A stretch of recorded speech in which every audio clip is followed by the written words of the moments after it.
esta noche don Carlos J. Rangel. Carlos Rangel es escritor, es de origen venezolano, vive aquí en la Florida y acaba de publicar un libro formidable para entender la complejidad de la crisis venezolana. Ahí está la portada, La Venezuela Imposible.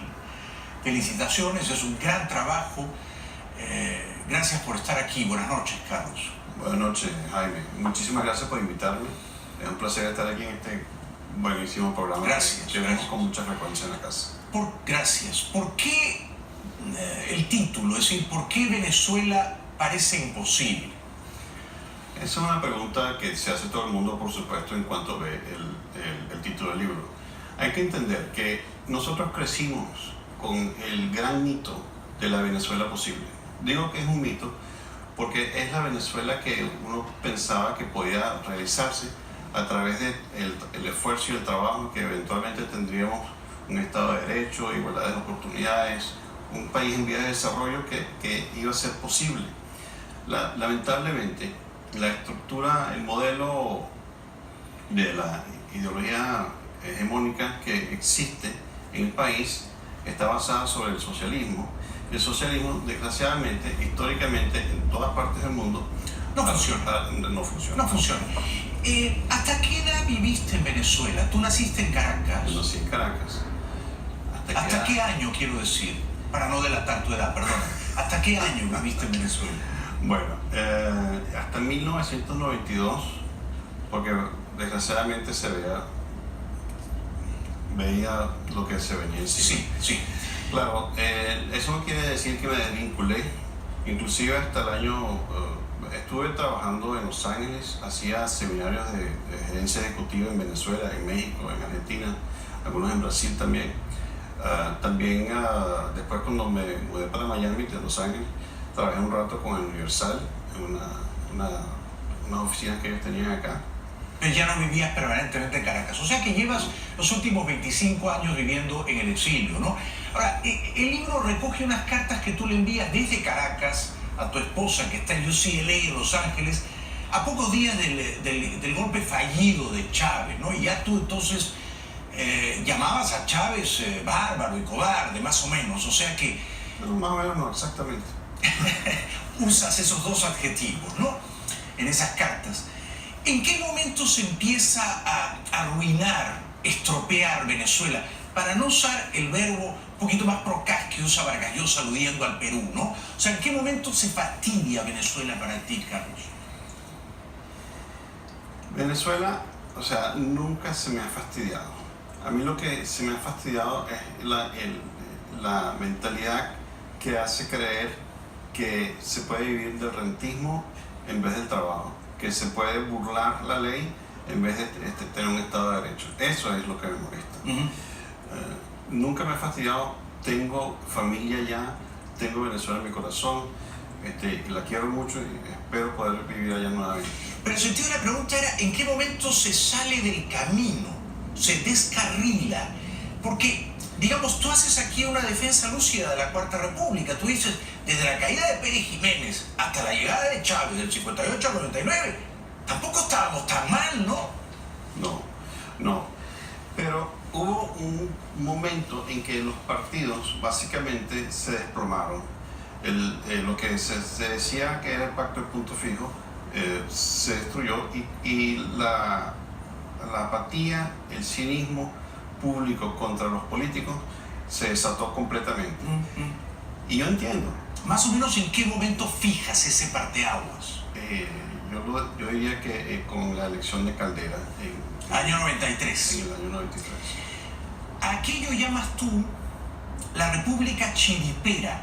¿Qué es chiripera? ¿Por qué la llamas así? Bueno, la chiripa es un animalito un poco más pequeño que una cucaracha, que cuando uno prende la luz dentro de la cocina a la noche, salen escurriéndose por todas partes. Y después se recogen y se esconden nuevamente debajo de los gabinetes de la cocina.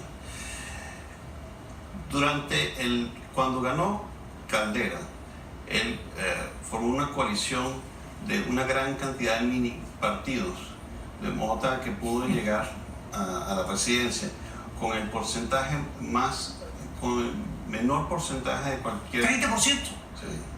No solo eso, tú acá, para mí eso fue iluminador. Tú dices que Carlos Andrés Pérez, ¿ah?, el año, si digo bien, 88, gana con 3.8 millones de votos. Así. 5 años después del 93, Caldera gana con 1.7 millones de votos. Sí. O sea, Eso es... menos de la mitad de los votos que había sacado Pérez en su segundo mandato. Así es. Y eso es el síntoma de lo que había ocurrido en Venezuela. Todo el mundo estaba decepcionado con el modelo político. Sí. Al estar decepcionado con el modelo político, lo que ocurre es que, bueno, Caldera suelta a Chávez, le hace lo que se llama sobreseimiento de la causa, que significa que, bueno, aquí no ha pasado nada. Sí, le da como una amnistía, lo indulta. Exactamente. Bueno, no lo indulta porque es que nunca llegó a juicio, simplemente se le Cierra el retiran los caso. cargos. Se le retiran los cargos. La única penalidad que tuvo fue que tuvo que salirse del ejército, cosa que no le gustó mucho, evidentemente, porque siempre se vestía a lo militar. Lo que ocurre entonces es que todos los partidos están tan, como decía Diosdado, todo el mundo se echa la culpa el uno al otro. María Codina le dice a no sé quién y tiene razón, y Enrique Capella le dice a no sé quién, sapos y culebras al otro y también tiene razón. Lo que pasa es que no dijo que todo lo que dicen acerca del PSV también es cierto. Claro, claro. Esa parte la calle. Esa parte. Pero esto es República Chiripera porque eran un montón de pequeños partidos cobijados alrededor de Caldera. Y sí, y la masa electoral fue tan pequeña que logró llegar a la presidencia. Sí. Pero una coalición sumamente débil, con un mandato sumamente débil, porque nadie creía pues ya en los partidos tradicionales. Sale Chávez y prácticamente le habían hecho campaña todos los otros, hablando acerca de las maravillas del cambio de modelo que quería hacer. Él venía con la credibilidad de una persona que había tratado de destruir el gobierno existente y con la promesa de que iba a cambiar a Venezuela. Cosa que por supuesto no hizo. Lo que hizo fue agarrar el mismo modelo, le dio vueltas y lo explotó hasta la enésima potencia. O sea que Chiripera quiere decir una especie de reunión furtiva de pequeños bichos o insectos. Si he entendido bien. Exactamente. Porque en Perú se dice otra cosa. En Perú se dice, ese equipo ganó de chiripa, o sea, por azar, de suerte. Sí, esa expresión también se utiliza, pero en el sentido de chiripero, el chiripero era la cantidad de grupúsculos que se unieron para... Chávez, sin embargo, en 98 saca menos votos contados 1 a 1 que 10 años antes Carlos Andrés Pérez también. Efectivamente. ¿Por qué? ¿Qué revela eso? El registro electoral era aún mayor que 10 años antes. Había más electores. Había más electores. Si uno hace la matemática, de vez en cuando yo la hago, aparentemente esa no la hacen en 6 años. No. Chávez fue electo con alrededor del 32% de los votos de los electores. Sí. Un tercio. Solo un tercio. Un tercio de electores. O sea que hubo mucha abstención. Hubo abstención, hubo muchísima abstención, más del 60%. ¿Tú votaste ese año, 98? En esa elección. Ya estabas fuera. Sí, estaba fuera. ¿Por quién hubieras votado? ¿Por quién hubiese votado? ¿Por Salas Romer o no te...? Por Salas Romer, por supuesto. Sí, claro. Por Salas Romer. O algo ahí, ¿no sabes? Sí. No, Salas Romer, en serio. ¿Y por qué a Caldera lo llama soberbio? ¿Caldera se equivocó al dejar en libertad a Chávez? Él dice que no haber soltado a Chávez hubiese sido una injusticia porque prácticamente todos los demás conspiradores ya los habían soltado. Entonces que él no iba a dejar a un solo preso de una gran banda de criminales que estaban ahí. Yo sí creo que no fue tanto que se equivocó, sino que le dio demasiado poder. Dejaron que Chávez se apoderara del país porque él ofrecía una alternativa a los partidos tradicionales. Él simplemente se montó en ese caballo y llegó al poder, y cuando llegó al poder hizo lo que le dio la gana igualito. Mantuvo el capitalismo de Estado, lo presentó y lo que hizo fue una sustitución de élites. Tenemos que ir a la publicidad. Después de la pausa te voy a preguntar, ¿cómo explicas lo que ha hecho la oposición venezolana en estas últimas semanas? Participar de unas elecciones que previsiblemente serían fraudulentas, luego dividirse, y si te identificas con alguno de los líderes opositores de tu país, Venezuela. Antes les recuerdo que si quieren comer rico aquí en Miami, Solano, residente aquí en la Florida, Carlos Raquel nos visita esta noche. Está comentando su último libro, La Venezuela Imposible, que está en librerías y está en Amazon, ¿no, Carlos? Sí. En Amazon. Bueno, ¿tú admiras a algún líder opositor venezolano actualmente? Hay una persona que me parece que ha sido sumamente clara, sumamente diáfana y consecuente con lo que está ocurriendo en Venezuela. Me parece que esta persona verdaderamente, si uno se pone a ver, es la que se ha levantado contra el régimen desde hace tiempo, inclusive la que hayan a trompadas en el Congreso, la expulsaron, ha estado bombardeada por bombas lacrimógenas. Es María Corina Machado. María Corina, comparto tu opinión. ¿Qué piensas de Capriles? Capriles es un político que ha sido muy sagaz, ha sido muy capaz y ha llegado a donde ha llegado porque tiene una visión clara también acerca de lo que hay que hacer. Ahora, hay que entender un poquito lo que es la MUD. La MUD es una coalición de intereses que lo que está interesada es en cambiar el régimen y el sistema electoral. Es una agrupación de partidos, cada quien tiene su interés por aquí y por allá. Cuando hablan acerca de la MUD como que si fuese un partido, eso fue la semillita que le puso, yo creo, Henry Ramos, que trató de utilizar la MUD como que si fuese un partido, en vez de mantener claro el objetivo de tratar de salir del régimen. ¿Cuál es tu opinión de Henry Ramos? Yo entiendo que todo político tiene que ser ambicioso. Lo que no me parece es que debería ser traicionero. Y eso es lo que me parece que ha sucedido. ¿Por qué crees que ha sido traicionero? Porque es más, como sabes bien, Enrique Capriles ayer detalló las razones por las cuales, por ejemplo, la Asamblea Nacional ha sido incapaz de hacer cosas tan sencillas como como nombrar un nuevo CNE, como pasar la ley contra los presos políticos, cosas así que ocurrieron desde dentro de la misma Asamblea. Ramos dice que las críticas de Capriles son injustas y que lo critican porque Adeco ha sacado 4 gobernadores y Primero Justicia solo 1. Pero en el fondo de la cuestión da la impresión de que ambos quieren ser presidentes. Bueno, como digo, la ambición, o sea, no se le puede culpar, no se le puede echar en cara a un político, ¿no? Eso es lo que quieren hacer, eso está perfectamente justificado, eso no es un pecado. ¿Pero fue un acierto que participaran de las elecciones regionales del pasado 15 de octubre? Yo sé que tú no estás de acuerdo.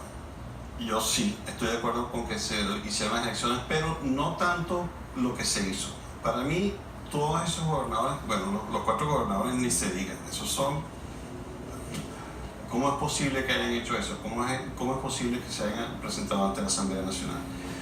Yo escribí un artículo al respecto en donde decía que eso era lo último que yo me esperaba de ellos. Porque eso, lo que tenía que ser la elección era, bueno, la elección, como dice una muy querida amiga mía y prima, Beatriz Rangel, era para la oposición una proposición pierde-pierde. No había posibilidad de que, si no participaba, perdía la oposición. Si participaba, perdía la oposición. La única solución que había ante ese planteamiento que le puso el salamero del régimen era documentar extensivamente lo que estaba ocurriendo y no aceptar el resultado, aún si ganasen, porque esa elección era un fraude telegrafiado. Lo que tenía que hacerse era demostrar el fraude para deslegitimizar completamente el CNE, nombrar un nuevo CNE y convocar unas elecciones con un nuevo CNE. Bueno, yo no comparto tu análisis. Yo sí creo que fue un error participar de esas elecciones. Hay maneras de perder y perder sacrificando los principios no es lo mismo que perder sin negociar el honor, ¿no? Porque yo no diría que los 4 gobernadores que se han reunido con Delcy y con Maduro ganaron, no han ganado nada, han traicionado los pocos ideales democráticos que supuestamente abrazaba, ¿no? Es una cosa verdaderamente humillante. Fíjate, esa supuesta consulta que se hizo, a mí me parece una ridiculez.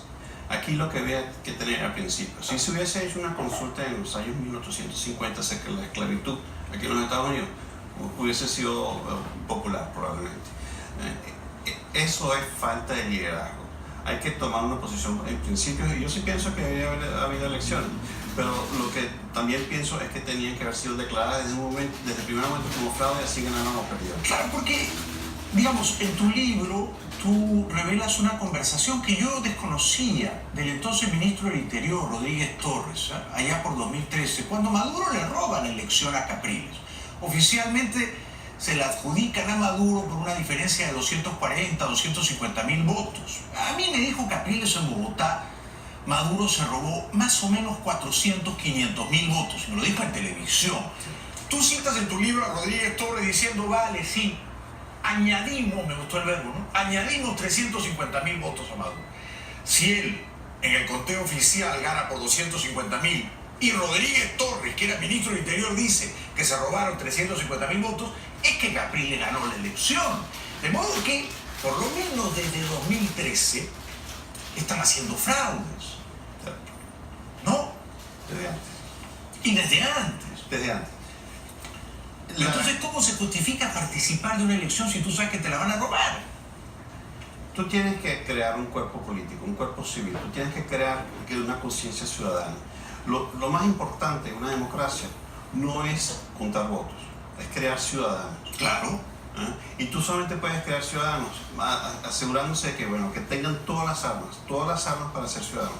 Tienen el voto, la protesta, la queja, la sociedad civil, las agrupaciones civiles, todo eso hay que permitirlo.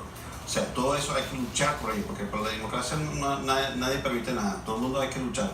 Pero si los votos te los van a robar, entonces la protesta ciudadana, la rebeldía cívica, consiste precisamente en no votar. Fíjate, tú me preguntas de que si desde el 2013 es que está el fraude. El voto para la Asamblea Constituyente de 1999. Nuevamente, alrededor de un tercio del electorado votó a favor de esa asamblea. Los delegados a esa asamblea obtuvieron el 67% de los votos emitidos. El 67%. La asamblea fue constituida por 95% de partidarios en gobierno. O sea, ya desde entonces estaban manipulando el sistema electoral para hacer lo que les daba la gana. Claro, claro. Pero, Carlos, lo que no encuentro es consistencia en tu posición. O sea, si tú admiras a María Corina Machado, María Corina dijo, no vayamos a votar el 15 de octubre. Tú la admiras. Tú, por otro lado, dices, no, el fraude no es desde 2013, es desde mucho antes. Tienes razón. Smartmatic lo ha dicho también. Era la empresa que contaba los votos. Y sin embargo, tú dices que sí había que ir a votar el 15 de octubre. Entonces, ¿cómo conciliar todas esas posiciones en una? Porque, ¿qué es lo que le convenía al gobierno? Lo que le convenía al gobierno es lo que ha ocurrido. Que la oposición participara, arrojarle migajas, 5 gobernadores, luego combinarlos a humillarse, humillarlos y dividir a la oposición. El gobierno ha ganado en toda la línea. Bueno, es lo que te digo, era una proposición pierde, no importaba lo que hacían. No era lo mismo perder diciendo no participamos. Hacer lo mismo que hicieron frente a la constituyente de fines de julio. No participar. Todos los constituyentes son de ustedes, todos los gobernadores son de ustedes. Era una manera honrosa de perder. Estoy en desacuerdo. Sin embargo, mira a María Corina. ¿Ah? Por supuesto que sí. Porque Pero María Corina estuvo en desacuerdo con ir a votar. Y me parece muy bien. Y me parece importante que hubiese gente en desacuerdo. Y me parece más importante que hubiese gente que lo dijera en voz alta, duro, que todo el mundo lo escuchara. Lo que no me parece bien es la gente que se quedó en la casa dándose vueltas con los pulgares. No es que dándose vueltas los pulgares. Es gente que se queda en la casa como una manera de protestar. Porque mira cómo ha terminado la charada. Si tú dices, había que postular gobernadores, había que ir a votar, pero es que mira cómo ha terminado el sainete. Bueno. Maduro y Cabello han salido fortalecidos. Fue un error de cálculo político y me sorprende que tú lo apruebes. Yo lo que apruebo es que existe democracia, aunque sea de elecciones amañadas. Fíjate que Que Por exista democracia, fíjate, dicho. por ejemplo, en las Que exista Filipinas, democracia, dicho. Eso no es democracia, por favor. fíjate en las Filipinas lo que ocurrió. En las Filipinas hubo un voto que lo que llamaban el... No me lleves a pasear con Duterte, no me hagas eso, no me hagas eso. Tú eres listo, yo no soy tan tonto. Estamos hablando de Venezuela, no de Duterte, ni de Ferdinand Marcos, ni de la viuda de Marcos. Yo lo que creo es que en tu posición hay un montón de chiripas juntas, ¿ah? Y no todas las chiripas están de acuerdo, ¿me explico? Y yo lo que creo es que si tú vivías en Caracas y yo también, ni tú ni yo hubiéramos ido a votar, ni tú ni yo.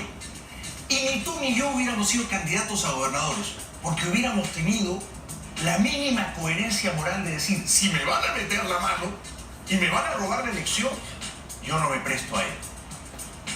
Mi posición era que sí debería haber votos, pero que el voto debería ser nulo. ¿Tú hubieras ido a votar? Hubiese votado nulo. Es una manera de protestar. Tenemos que ir a la publicidad y nos vamos a sosegar. Y antes de ir a la publicidad, les voy a recordar que si quieren bajar de peso pueden entrar en Amazon y comprar este, que es un brillantísimo ensayista, ¿no? Y yo quería preguntarte por tu padre. Todos los que hemos leído del buen salvaje al buen revolucionario sabemos que tu padre fue un visionario, un pensador de una lucidez salvaje, ¿no? Que se adelantó a su tiempo. ¿Qué edad tenías tú cuando tu papá se quitó la vida, Carlos? 27. ¿27 años? 27, 28 por ahí. No, más, 32. ¿Tuviste una buena relación con él? ¿Fueron amigos? Por supuesto que sí. Éramos muy cercanos. Éramos muy cercanos. ¿Vivías con él? Yo lo veía, no, yo estaba casado, o sea, pues, no estaba, desde pequeño viví con él durante mucho tiempo. Después él se casó en segundas nupcias con Sofía y nos veíamos con mucha frecuencia. Yo viví un tiempo aquí haciendo carrera universitaria, regresé a Venezuela y trabajábamos en una oficina una al lado de la otra, entonces lo veía prácticamente todos los días. ¿Te sorprendió su muerte? ¿Te sorprendió que se quitara la vida? Por supuesto, es un shock inevitable. ¿Crees que te cambió la vida? ¿Cómo te afectó? Bueno, sí, ante una muerte así, inesperada, uno piensa, bueno, se acabó la historia aquí, se acabó el cuento, se acabó, pero uno tiene que seguir para adelante. ¿Te hubiera gustado tener la oportunidad de despedirte de él? Por supuesto. Pero una despedida un poco menos. La última vez que lo vi justamente, yo estaba caminando por la calle y él da la casualidad que estaba en un carro al lado y nos saludamos y todo bien. Pocos días después tomó su decisión fatídica. ¿Qué edad tenía él?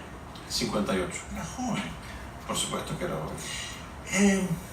¿Cómo lo recuerdas? ¿Cómo eliges recordarlo? ¿Qué fue lo más valioso que él te enseñó? Él me enseñó a pensar. Eso fue lo que me enseñó más. Sí. Eso es lo que, como yo lo recuerdo más, porque nosotros teníamos desayunos, teníamos almuerzos, teníamos cenas en donde hablábamos de cuestiones de todo tipo. Sacábamos un tema del día y lo discutíamos. Yo pensaba que eso era lo más normal de este mundo, pero resulta que después me enteré que no, que eso no sucede en todas las casas del mundo. Es muy infrecuente, es muy infrecuente. Eres un digno hijo de tu padre, brillantísimo intelectual. He disfrutado mucho de tu libro, La Venezuela Imposible. Lo recomiendo con entusiasmo para entender la gravedad de la crisis venezolana. Vuelve pronto, por favor, querido Carlos Rangel. ¿Cómo no? Muchas gracias por visitarnos. Muchas gracias a ti por invitarme. Hasta pronto. La Venezuela Imposible. No dejen de leerlo, ¿eh? Regresamos después de la pausa.